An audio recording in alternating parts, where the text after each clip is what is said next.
दोस्तों, जो दसवीं तिथि होती है, इससे खासकर विजय का प्रतीक माना जाता है, क्योंकि प्रभु श्री रामचंद्र जी ने 9 दिन तक माता नौ दुर्गा की कठोर तपस्या एवं व्रत करके दशमी तिथि को रावण का संहार किया था। इसीलिए इस महापर्व को विजयदशमी के नाम से जाना जाता है। और कुछ ऐसे ही और भी कथाएं हैं, प्रमाणित कथाएं हैं। इस दिन बुराई की प्रतीक हम जो रावण का पुतला दहन करते हैं कि जो धार्मिक मान्यताएं हैं कि मां दुर्गा ने महिषासुर राक्षस पर आज ही के दिन अर्थात विजयदशमी के दिन विजय प्राप्त की थी। दशहरे के दिन नया काम करना बहुत ही शुभ माना जाता है। गाड़ी है, इन सब की खरीदारी करना बहुत ही शुभ और मंगलकारी होता है। अस्त्र शस्त्र के इस दिन हमें पूजा अवश्य करनी चाहिए। इस साल पंचांग के अनुसार आश्विन मास की शुक्ल पक्ष की जो दशमी तिथि है, इसे दशहरा त्योहार के नाम से मनाया जाता है। इस वीडियो को ध्यान से देखना, आज के ये वीडियो बहुत सुंदर है। दोस्तों, ज्योतिष के अनुसार रावण दहन हमेशा सूर्यास्त के बाद ही करना चाहिए। सूर्यास्त के बाद क्यों करना चाहिए? जो रात्रि है इसे अंधकार का प्रतीक माना जाता है। जो रावण है इसे अंधकार कहा जाता है। तो अगर कोई व्यक्ति, ध्यान से सुनिएगा, अगर कोई व्यक्ति रात्रि काल में दशहरे के दिन रावण का दहन करते हैं तो ऐसा व्यक्ति रोग दोष शोक संकट आदि ग्रहों की भी स्थिति, सभी प्रकार की बाधाएं बिड़ाएं, नकारात्मक ऊर्जा, घर परिवार में क्लेश सब दूर हो जाता है। तो ऐसे में हम जानते हैं विजयादशमी पर ऐसे वो कौन से पौधे हैं जो हमें घर में अवश्य लगाना चाहिए, जिससे कि आध्यात्मिक रुचि बढ़ी, घर में अपार धन की प्राप्ति हो। दोस्तों, हमारे धर्मशास्त्र कहते हैं अगर इस दिन कुछ शमी के पत्ते तोड़कर अपने पूजा घर में रखे, जैसे कि जो शमी के पत्ते हैं, और उन्हें तोड़कर एक लाल कपड़े में थोड़े अक्षत, एक सुपारी और शमी के कुछ पत्ते डालकर आपको एक पोटली बना लेना है। इसे आप अगर माता दुर्गा या फिर प्रभु श्री राम को अगर आप भेंट कर देते हैं तो यकीन मानिए पूरे जीवन अपने शत्रु से भी बचे रहेंगे। अगर आपका कोई गुप्त शत्रु है, अगर आपको वो परेशान करता है और आपको समझ में नहीं आता है, तो ऐसे में आप ये उपाय विजयादशमी के दिन अवश्य करें। अगर कोई गुप्त शत्रु होगा तो उसका अपने आप ही विनाश हो जाएगा, आपकी विजय हो जाएगी। दोस्तों, हम कई ऐसी जानकारी लाते हैं जो आपके जीवन को बेहतर बनाते हैं। आज जो जानकारी हम आपको बताने वाले हैं उसे अपने तक सीमित मत रखना, दूसरों को भी शेयर अवश्य करें। ये जानकारी आपको राजा बना देगी। आपको धनी होने से कोई नहीं रोक सकता। आगे बढ़ने से पहले अभी तक आपने हमारे चैनल को सब्सक्राइब नहीं किया है तो चैनल को सब्सक्राइब करके बेल आइकॉन जरूर दबाइएगा। सच्चे हृदय से लिखना ना भूलें। जय श्री राम कमेंट बॉक्स में जय श्री राम अवश्य लिखें। दोस्तों, आप जानते हैं वो ऐसे कौन से पौधे हैं जिन्हें विजयदशमी के दिन लगाना चाहिए, जिससे आपका रुका हुआ कार्य, रुका हुआ पैसा, बंद किस्मत के ताले सब खुल जाते हैं। पति पत्नी में अनबन, पूजा पाठ में आध्यात्मिकता की कमी सब दूर हो जाती है।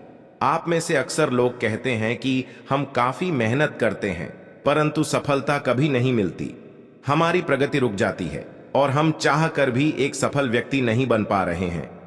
धन इकट्ठा करते हैं कि घर में बीमारियां आ जाती हैं और जैसे धन आता है वैसे ही चला जाता है।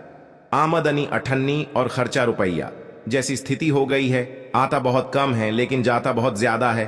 तो इस प्रकार की समस्या से अगर आप भी घिरे हुए हैं और आप चाहते हैं आपको मनोवांछित नौकरी की प्राप्ति हो जाए, मनोवांछित फल की प्राप्ति हो जाए, आपको कार्य क्षेत्र में सफलता मिले, तरक्की मिले, आपकी बंद किस्मत के ताले खुल जाए, बहुत सारा ढेरों लाभ अगर आप प्राप्त करना चाहते हैं तो वीडियो को ध्यान से जरूर देखना। दोस्तों, इस दिन कौन सा पौधा लगाना चाहिए? तो ऐसा माना जाता है कि प्रभु श्री रामचंद्र जी ने नवरात्रि के 9 दिन तक माता नवदुर्गा को शमी के पत्ते समर्पित किए थे। ध्यान से सुनिएगा, कई कथाएं ऐसी हैं जिसमें कहा गया है कि जो शमी वृक्ष होता है उसके पौधे होते हैं तो इसे साक्षात माता दुर्गा का स्वरूप माना जाता है। इसमें माता रानी, माता दुर्गा का वास होता है। तो प्रभु श्री रामचंद्र जी ने नवरात्रि के 9 दिन मां दुर्गा को शमी के पत्ते अर्पित किए थे और जिस दिन रावण का वध भी हुआ था उस दिन माता दुर्गा को प्रभु श्री रामचंद्र जी ने शमी वृक्ष की पूजा की थी। शमी वृक्ष की पूजा करने के बाद शमी के पत्ते माता दुर्गा को अर्पित किए थे और जा करके रावण का संहार कर पाए। प्रभु श्री रामचंद्र जी ने स्वयं कहा है कि जो शमी के वृक्ष हैं ये बहुत ही पवित्र है। शमी के जो वृक्ष है इसे मोक्षदायिनी भी कहा जाता है क्योंकि इसमें मां दुर्गा का वास होता है, तो हमें अपने घर में शमी के पौधे जरूर लगाने चाहिए, जो कि विजयादशमी पर। अब हम आपको बताते हैं इसके लगाने की विधि की आपको कहां लगाना चाहिए और कैसे लगाना चाहिए, कौन सी दिशा में लगाना चाहिए, जिससे आपका भला हो, आपका कल्याण हो, आपके सभी बिगड़े कार्य पूरे हो जाएं। दोस्तों, इससे पहले जानते हैं कि शमी के पौधे अगर हम दशहरे के दिन या विजयदशमी के दिन अगर अपने घर में लगा लेते हैं तो इससे हमें क्या फायदा मिलता है। पहला फायदा है कि शत्रु पक्ष में आपको सफलता प्राप्त होती है, शत्रु पर आपकी विजय प्राप्त होती है। जैसे भगवान राम ने रावण पर विजय प्राप्त की थी, स्वयं वैसे ही आपको शत्रुओं पर विजय प्राप्त होगी, वो भी 100% डंके की चोट पर।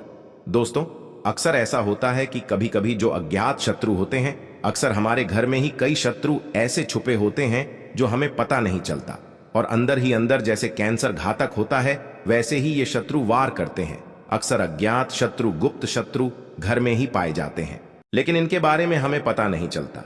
अगर बाहर भी आपका कोई शत्रु होगा तो वो भी परास्त हो जाएगा। दोस्तों, हमारे धर्मशास्त्र कहते हैं, वनस्पति शास्त्रों में लिखे हैं, जो व्यक्ति अपने घर के पूर्व दिशा में, ध्यान से सुनिएगा, जो व्यक्ति अपने घर में पूर्व दिशा में अगर शमी का पौधा लगाते हैं या फिर दक्षिण दिशा में लगाते हैं, माता काली का ध्यान करते हुए अगर शमी का वृक्ष लगाते हैं, तो ये शत्रुओं का नाश करते हैं, शत्रुओं को पानी की तरह बहा देते हैं। लेकिन खासकर हो तो पूर्व दिशा में ही लगाना चाहिए। अगर आप इसे दक्षिण दिशा में लगाते हैं तो शत्रुओं का पूर्ण रूप से विनाश हो जाता है। ऐसे में आपको भी इसका नुकसान हो सकता है। इसीलिए दक्षिण दिशा में लगाने के बाद कुछ महीने आप इस पौधे को दोबारा से पूर्व दिशा में लगा लें। बहुत ही शुभ माना जाता है। इससे आपका भी भला होगा और दुश्मन भी आपसे दूर रहेगा। अगर कोई व्यक्ति विजयदशमी के दिन शमी वृक्ष को पूरब दिशा में लगाता है तो ऐसा व्यक्ति हमेशा शत्रुओं से बचा रहता है। उसकी वजह होती है, मान लीजिए आपको कोई हरा ही नहीं सकता। जैसे भगवान राम की विजय हुई थी, तो ऐसे में आपकी भी कभी पराजय नहीं होगी। आपके ऊपर हमेशा 9 देवियां अर्थात माता दुर्गा का आशीर्वाद सदैव आपके सर पर होगा। भगवान राम का आशीर्वाद हमेशा आपके ऊपर होगा। अगर कोई कितना भी बड़ा तांत्रिक ही क्यों ना हो, वो आपका कभी कुछ नहीं कर पाएगा। भले ही उसे कितने ही सिद्धियां ही प्राप्त क्यों ना हो, कितना ही बड़ा जादू टोना, बुरी शक्तियां कभी आपके ऊपर हावी नहीं होगी। जब तक आपके घर में शमी वृक्ष है, शमी पौधा है, तब तक ये समझ लीजिए कि आपके ऊपर माता दुर्गा का आशीर्वाद है, भगवान राम की कृपा है। उल्टा उसी का षड्यंत्र रचा जादू टोना टोटका उसके ऊपर ही हावी हो जाएगा। तो ऐसे में आप इस दिन अपने घर में शमी का पौधा अवश्य लगाएं। तो चलिए आपको इसका दूसरा फायदा बताते हैं। इससे धन लक्ष्मी प्राप्त होती है।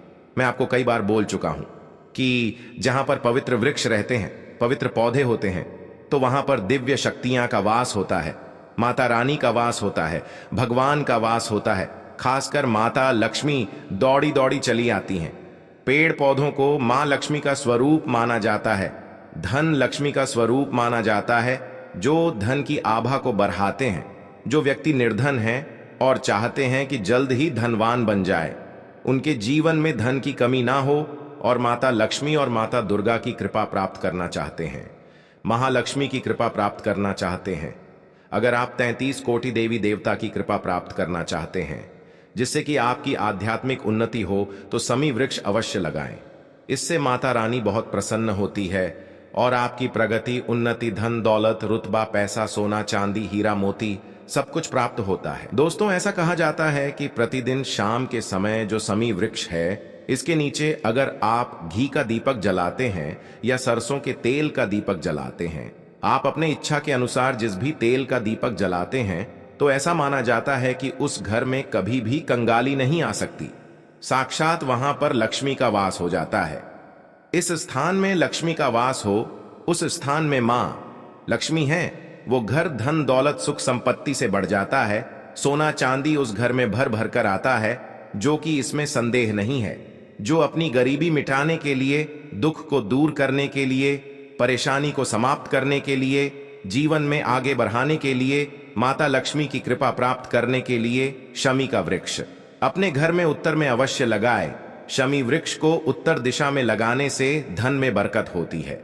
दोस्तों, आप जानते हैं इसका तीसरा फायदा शमी का पौधा लगाने से प्रभु श्री राम जी की साक्षात कृपा प्राप्त होती है। ऐसे व्यक्ति को वाक्सिद्धि की भी प्राप्ति होती है, क्योंकि प्रभु श्री रामचंद्र जी वचन के पक्के हैं। श्रमिक के व्रत की पूजा करने से धर्म शास्त्रों में भी लिखा है सिद्धि की प्राप्ति होती है, अर्थात आपके जो कहे हुए शब्द होते हैं वो सच होने लगते हैं, ब्रह्म वाक्य हो जाते हैं, अर्थात आप जो भी बोलेंगे वो शब्द ब्रह्म की तरह लगने लगते हैं। दोस्तों, इसका चौथा फायदा है शमी का पौधा लगाने से घर में सुख शांति का वास होता है। इससे पूर्व दिशा में लगाने से ध्यान से सुनिएगा।